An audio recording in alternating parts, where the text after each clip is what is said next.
بابا جی کہنے لگے، بادشاہ سلامت، پہلے نمبر پر جس وزیر نے کہا اس کا گلا کاٹا جائے وہ قوم کا کسائی ہے، اور کسائی کا کام ہے گلے کاٹنا۔ اس نے اپنا خاندانی رنگ دکھایا۔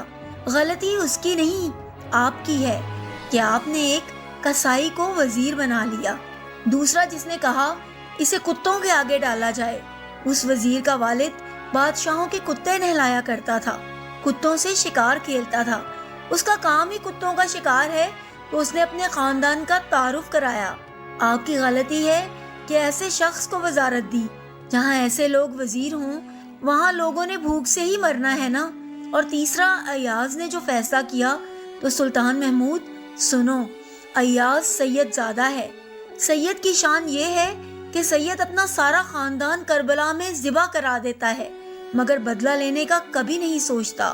سلطان محمود اپنی کرسی سے کھڑا ہو جاتا ہے اور ایاز کو مخاطب کر کے کہتا ہے، ایاز تم نے آج تک مجھے کیوں نہیں بتایا کہ تم سید ہو؟